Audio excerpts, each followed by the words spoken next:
A paz do Senhor, sejam bem-vindos a mais uma leitura da Bíblia. E hoje é dia 12 e nós vamos ler o primeiro livro de Reis, o capítulo 6 e 7. Dois capítulos apenas, 6 e 7. Capítulo 6: Salomão constrói o templo.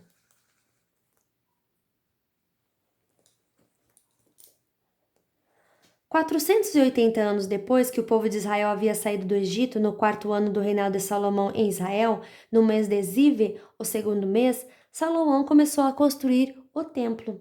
O templo media 27 metros de comprimento, por 9 de largura, por 13,5 de altura. A sala de entrada media 4,5 metros de comprimento, por 9 de largura, isto é, a mesma largura do santuário. As paredes do templo tinham janelas que eram mais estreitas do lado de fora do que do lado de dentro. Encostado nos lados e nos fundos do templo, Salomão construiu 3 andares de salas, cada andar medindo 2,20 metros de altura. As salas do andar de baixo tinham 2,20 metros de largura, as do andar do meio tinham 2,70 metros de largura, e as do andar de cima 3,10 metros de largura. Em cada andar, as paredes do templo eram mais finas do que as do andar de baixo. Assim, as salas se apoiavam nas paredes, evitando que as vigas entrassem nessas paredes.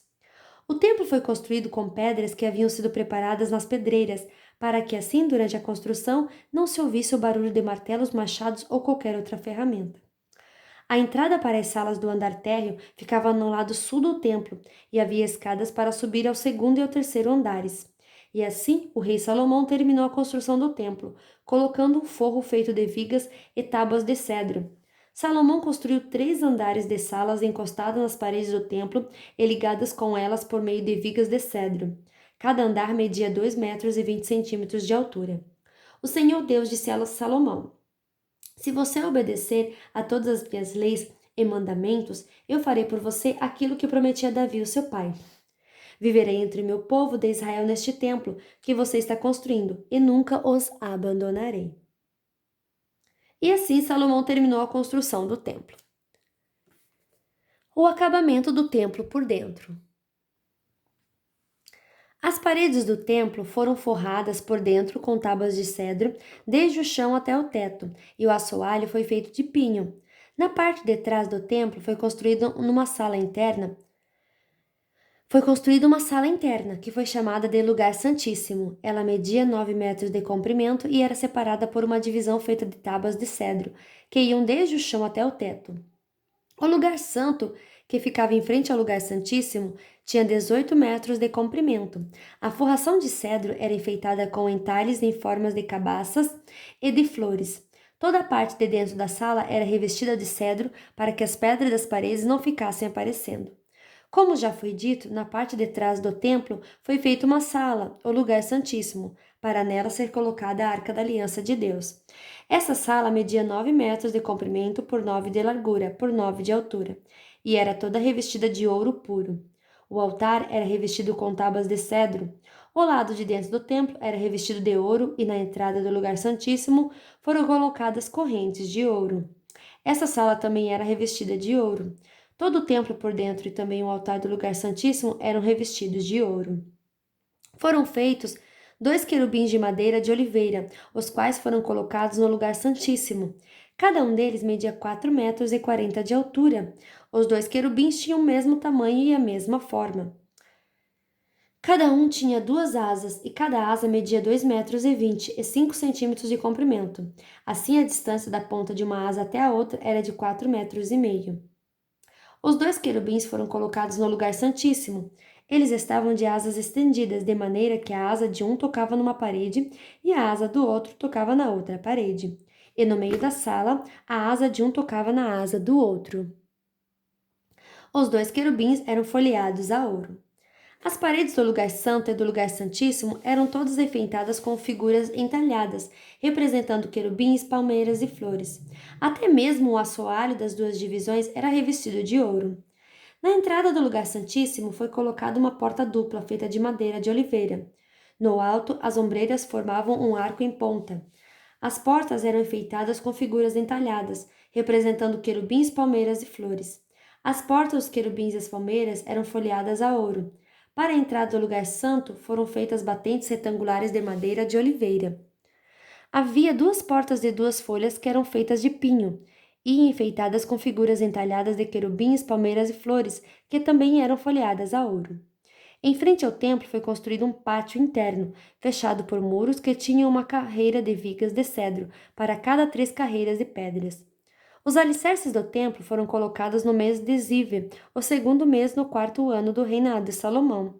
No 11º ano do reinado de Salomão, no 8º mês, o mês de Bul, o templo foi completamente terminado, exatamente como havia sido planejado. Salomão levou 7 anos para construí-lo. Capítulo 7. O Palácio de Salomão. Salomão também construiu seu palácio e levou 13 anos para terminá-lo. O salão da floresta do Líbano media 44 metros de comprimento, por 22 de largura, por 13,5 de altura. Ele tinha 3 fileiras de colunas de cedro, havendo 15 colunas em cada fileira, com vigas de cedro que se apoiavam nelas. O teto era de cedro, estendendo-se até as despensas, que eram apoiadas pelas colunas. Nas paredes de cada lado havia 3 fileiras de janelas. Todas as portas e todas as janelas eram quadradas, e as 3 fileiras de janelas de cada parede ficavam exatamente em frente às fileiras de janelas da parede do outro lado. O salão das colunas media 22 metros de comprimento por 13,5 de largura. Ele tinha um pórtico que era coberto e sustentado por colunas. A sala do trono, também chamada de Salão do Julgamento, onde Salomão julgava as questões, era forrada de cedro, desde o chão até as vigas. Em outro pátio, atrás da sala do trono, ficava a casa onde Salomão morava. A construção era do mesmo estilo das outras. Salomão também fez uma casa do mesmo tipo para sua esposa, a filha do rei do Egito. Todas essas construções e também o grande pátio foram feitos de pedras escolhidas, desde os alicerces até a beira do telhado. As pedras foram preparadas na pedreira e cortadas sob medida, sendo os lados de dentro e de fora cortados com serras. Os alicerces foram feitos com pedras grandes preparadas na pedreira. Algumas tinham 3,5 metros de comprimento e outras 4,5 metros de comprimento. Por cima delas foram colocadas pedras caras, cortadas sob medida, e vigas de cedro. O pátio do palácio, o pátio interno do templo e a sala de entrada do templo tinham paredes feitas com uma carreira de vigas de cedro para cada 3 carreiras de pedras cortadas. A tarefa de Huram. O rei Salomão mandou buscar um homem chamado Huram, um artífice que morava na cidade de Tiro e que era especialista em trabalhos de bronze. O seu pai, que já havia morrido, era de Tiro e também havia sido artífice especializado em bronze. A sua mãe era da tribo de Naphtali. Huram era um artífice inteligente e capaz. Ele aceitou o convite de Salomão e se encarregou de todo o trabalho em bronze. As 2 colunas de bronze. O Huram fundiu 2 colunas de bronze, cada uma com 8 metros de altura e 1,70 m de diâmetro, e as colocou na entrada do templo. Ele fez também 2 remates de coluna, cada um com 2,20 metros de altura, para serem colocados no alto das colunas. O alto de cada coluna era enfeitado com um desenho de correntes entrelaçadas e 2 carreiras de romãs feitas de bronze. Os remates das colunas tinham o formato de lírios, mediam 1,80 m de altura e foram colocados numa parte redonda que fica por cima do desenho de correntes. Em cada remate de coluna havia 200 romãs de bronze colocadas em 2 carreiras. Huram colocou essas 2 colunas de bronze na frente da entrada do templo. A que ficava no lado sul se chamava Jaquim e a que ficava no lado do norte se chamava Boaz. Os remates das colunas em formas de lírios feitos de bronze estavam no alto das colunas. E assim foi terminado o trabalho das colunas. O tanque de bronze. Huram fez um tanque redondo de bronze, com 2,20 metros de profundidade, 4,40 metros de diâmetro e 13,20 metros de circunferência. Ao redor da borda de fora do tanque havia 2 carreiras de cabaças de bronze, que haviam sido fundidas todas em uma só peça junto com o tanque. O tanque se apoiava sobre as costas de 12 touros de bronze, que olhavam para fora. 3 olhavam para o norte, 3 olhavam para o oeste, 3 olhavam para o sul e 3 olhavam para o leste. A grossura das paredes do tanque era de 4 dedos. A sua borda era como a borda de um copo, curvando-se para fora como as pétalas de um lírio. A capacidade do tanque era de mais ou menos 40.000 litros. As carretas de bronze. Urã fez também 10 carretas de bronze, cada uma media 1,80 m de comprimento, 1,80 m de largura e 1,30 m de altura. Elas foram feitas de painéis quadrados que eram montados em molduras. Nesses painéis havia figuras de leões, touros e querubins, e nas molduras acima e abaixo dos leões e dos touros havia desenhos de espirais em relevo. Cada carreta tinha 4 rodas de bronze, com eixos de bronze. Nos 4 cantos havia apoios de bronze para uma bacia. Os apoios eram enfeitados com figuras de espirais em relevo. No alto havia uma guarnição redonda para a bacia. Essa guarnição passava 45 centímetros para cima do alto da carreta e 18 centímetros para baixo, para dentro dela. Ao redor dela havia entalhes. As rodas tinham 67 centímetros de altura. Elas ficavam debaixo dos painéis, e os eixos eram feitos em uma só peça com as carretas. As rodas eram como as rodas de uma carruagem, e os seus eixos, bordas, raios e seus cubos eram todas de bronze. Havia 4 apoios nos cantos debaixo de cada carreta, os quais formavam uma só peça com a carreta. Havia uma braçadeira de 22 centímetros ao redor do alto de cada carreta. Os seus apoios dos painéis formavam uma só peça com a carreta. Os apoios dos painéis eram enfeitados com figuras de querubins, leões e palmeiras que cobriam todo o espaço que havia. E ao redor dessas figuras havia desenhos em espiral. Foi assim, então, que as carretas foram feitas. Todas elas eram iguais, e tendo o mesmo desenho e formato. Urã fez também 10 bacias de bronze, uma para cada carreta. Cada bacia tinha 1,80 m de diâmetro, e a sua capacidade era de mais ou menos 830 litros.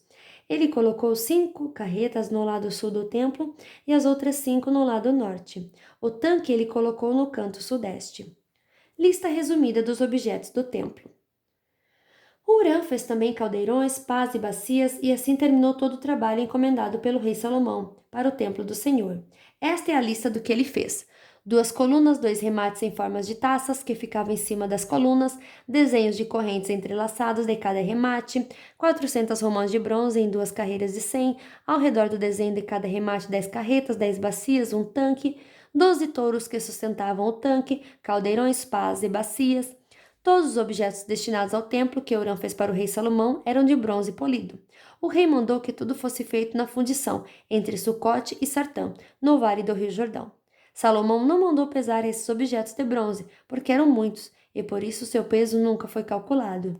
Salomão também mandou fazer para o templo os seguintes objetos de ouro: o altar, a mesa para os pães oferecidos a Deus, os 10 castiçais que ficavam em frente ao lugar santíssimo, 5 no lado sul e 5 no lado norte, as flores, as lamparinas e os tenazes, as taças, as tesouras de cortar pavios, de lamparinas, as bacias, os pratos para o incenso e os braseiros, as dobradiças para as portas do lugar santíssimo e para as portas do templo que davam para fora. Todos esses objetos foram feitos de ouro.